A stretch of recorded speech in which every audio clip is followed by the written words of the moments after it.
Hello friends, welcome back ஸ்பெயினிஷான நண்பர்களே.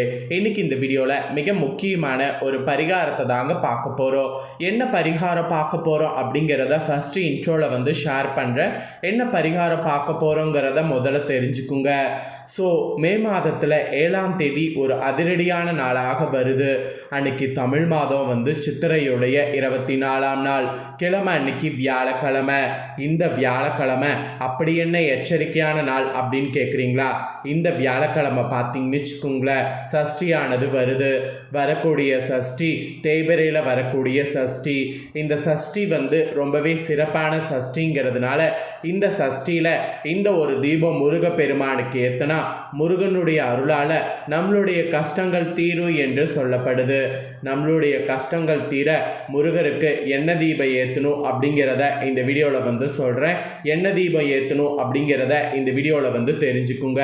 தெரிஞ்சு மறக்காமல் தீபம் ஏற்றி பயன் பெறுங்க. சஷ்டிங்கிறது ஏன் முருகருக்கு உகந்த நாளா அப்படின்னு கேட்டிங்கன்னா, ஆமாங்க, முருகருக்கு உகந்த நாள் தான்.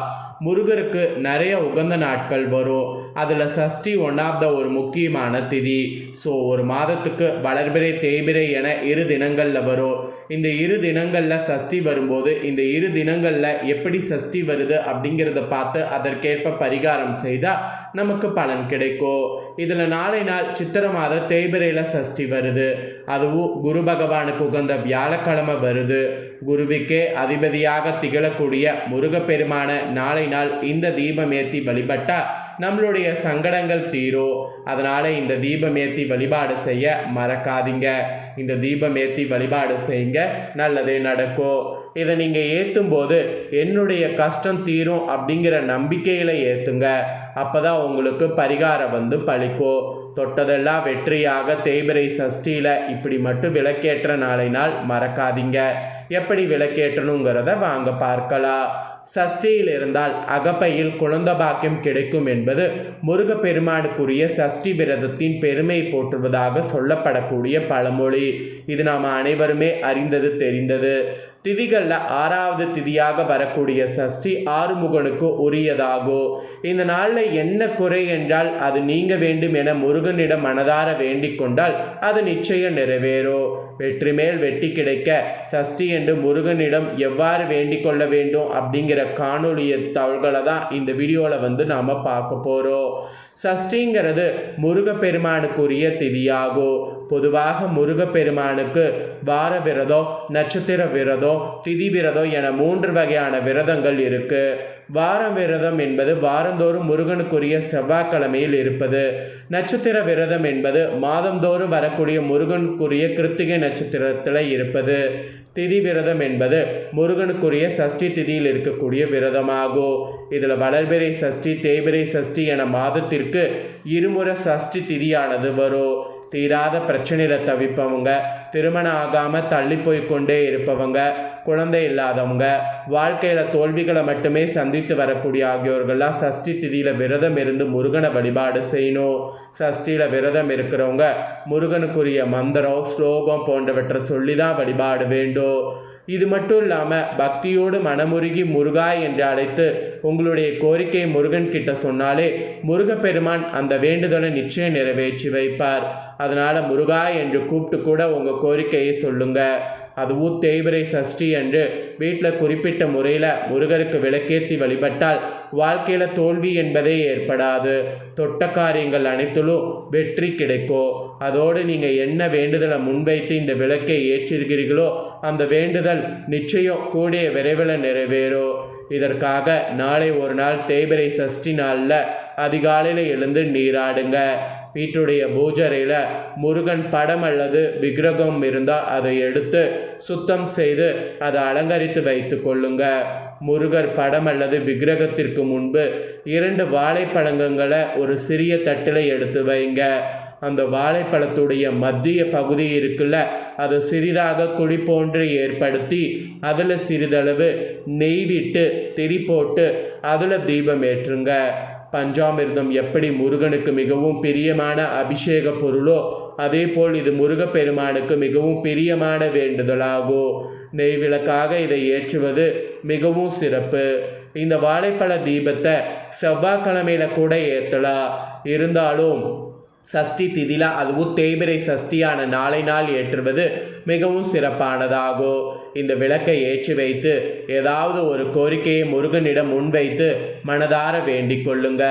அடுத்து வரக்கூடிய சஷ்டி அன்று இதேபோல் விளக்கேற்றி மற்றொரு வேண்டுதலை நிறைவேறுவதற்கு பின்னாடி வைங்க. இந்த விளக்கை நம்பிக்கையோடு ஏற்றி வந்தால் வாழ்வில் பல மாற்றங்களையும் அதிசயங்களையும் முருகப்பெருமான் நடத்துவதை காணலாம். அதனால் இந்த வாழைப்பழ தீபம் ஏற்ற நாளை நாள் மறக்காதீங்க. இந்த வாழைப்பழம் பார்த்தீங்கன்னு வச்சுக்கோங்களேன், எந்த வாழைப்பழம் வேணாலும் பயன்படுத்தலாம். வாழைப்பழத்தில் நிறைய வெரைட்டி இருக்கும். கற்பூரவள்ளி, முந்த வாழைப்பழம், செவ்வாழை, இந்த மாதிரி நிறைய வெரைட்டி இருக்கும். எந்த வெரைட்டியாக இருந்தாலும் இந்த பரிகாரத்திற்கு பயன்படுத்தி கொள்ளலாம். 2 வாழைப்பழம் மட்டும் எடுத்து பயன்படுத்திக்குங்க. இந்த வாழைப்பழத்தை பார்த்தீங்கன்னு வச்சுக்கோங்களேன், தீபம் ஏற்றினதுக்கு பின்னாடி அதை எடுத்து நீங்கள் சாப்பிட்றதா இருந்தாலும் சாப்பிட்லாம், இல்லை கால்படாத இடத்துல போட்டுறதா இருந்தாலும் போடலாம், இல்லை பசுமாட்டுக்கு கொடுத்துடலாம். உங்கள் வீட்டுக்கு பக்கத்தில் பசுமாடு இருக்கக்கூடிய பட்சத்தில் பசுமாட்டுக்கு கொடுக்கலாம். இல்லைன்னு வச்சுக்கோங்களேன், நீங்கள் கால்படாத இடத்துல வாழைப்பழத்தை போட்டுருங்க. அப்படி இல்லை நான் சாப்பிடுவேன் அப்படின்னா அந்த விளக்கெறிந்த பகுதியை மட்டும் கட் பண்ணி நீங்கள் தனியாக எடுத்து கால்படாத இடத்துல போட்டுட்டு மீத இருக்கக்கூடிய பழங்களை சாப்பிட்லாம். ஒன்றும் தவறு கிடையாது. வாழைப்பழம் பிரசாதம் தான், அது ஏதாவது ஆகுமோ அப்படின்லாம் நினைக்க வேண்டாம். அதனால் வாழைப்பழத்தை தயவு செய்து வேஸ்ட் பண்ணாமல் கரெக்டாக அதை டிஸ்ட்ரிபியூட் பண்ணிடுங்க. ஒன்று நீங்கள் சாப்பிடுங்க, இல்லை பசுவுக்கு கொடுங்க, இல்லைனா கால்படாத இடத்துல செடி கொடி பக்கத்தில் அதை போட்டுருங்க. அது உரமாகமாவது மாறட்டும். ஆனால் வேஸ்ட்டு மட்டும் பண்ணிடாதீங்க. கரெக்டாக இதை மட்டும் ஞாபகம் வச்சுக்கோங்க. அதே போல் இந்த ஒரு பரிகாரத்தை வீட்டிலையே செய்யணுமா அப்படின்னு கேட்டிங்கன்னா வீட்டில் செய்தால் நல்லது. வீட்டில் ஒரு வேலை செய்யறதுக்கு சூழ்நிலை சரியில்லை அப்படிங்கிறவங்க கோவில்கள் ஏதாவது பக்கத்தில் இருந்தால் அங்கு போய் முருகனுடைய சன்னிதானத்தில் இந்த தீபம் ஏற்றலாம். கோவிலில் ஏற்றி அந்த வாழைப்பழத்தை கோவிலே விட்டுட்டு வந்துடுங்க. அதை வீட்டுக்கு எடுத்துகிட்டு வரணுங்கிற அவசியம் கிடையாது. அதே போல் நீங்கள் கோவிலில் பரிகாரம் செய்யும்போது மனசை ஒருநிலைப்படுத்தி முருகா என்னுடைய கஷ்டம் தீர்க்கணும் அப்படிங்கிற அந்த ஒரு கோரிக்கையை முன்வைத்து வேண்டி இந்த பரிகாரத்தை செய்யணும். அதே போல் இந்த பரிகாரத்தை செய்து முடித்துட்டு கோவில்லையே சிறிது நேரம் அமர்ந்து முருகா போற்றி முருகா போற்றி முருகா போற்றி அப்படிங்கிற மந்திரத்தை ஒரு 11 முறை சொல்லணும். இந்த மாதிரி உச்சரிக்க உங்களுடைய கஷ்டங்கள் குறைவதை நீங்களே கண்கூடா காணலாம். இந்த பரிகாரத்தை நம்பிக்கையோடு செய்யுங்க, நம்பிக்கையோடு முன்னேறுங்க. தொட்டதெல்லாம் வெற்றியாக மாற இந்த ஒரு சான்ஸை மிஸ் பண்ணிடாதீங்க. நாளை தேய்பிறை சஷ்டி அன்னைக்கு எப்படி விளக்கேற்றணும் அப்படிங்கிற முறையை உங்களுக்கு சொல்லியிருக்கேன். சொன்னதை தெரிஞ்சிருப்பீங்க. தெரிஞ்சதுக்கேற்ப நடந்து பயன்பெறுங்க. இதை நீங்கள் பார்த்தது போல் உங்கள் ஃப்ரெண்ட்ஸ் ஃபேமிலியில் இருக்கிறவங்களும் பார்த்து பயன்பெறணும் அப்படின்னு நினச்சிங்கன்னா இந்த வீடியோவை நீங்கள் லைக் பண்ணி உங்கள் ஃப்ரெண்ட்ஸ் ஃபேமிலிக்கு ஷேர் பண்ணுங்கள். உங்கள் ஃப்ரெண்ட்ஸ் ஃபேமிலியில் இருக்கிறவங்களும் பார்த்து பயன்பெறட்டும். இதே போல் புதிய தகவல்களை தெரிந்து கொள்ள சேனலை சப்ஸ்கிரைப் பண்ணுங்கள், கூட பெல் பண்ண ப்ரெஸ் பண்ணுங்கள்.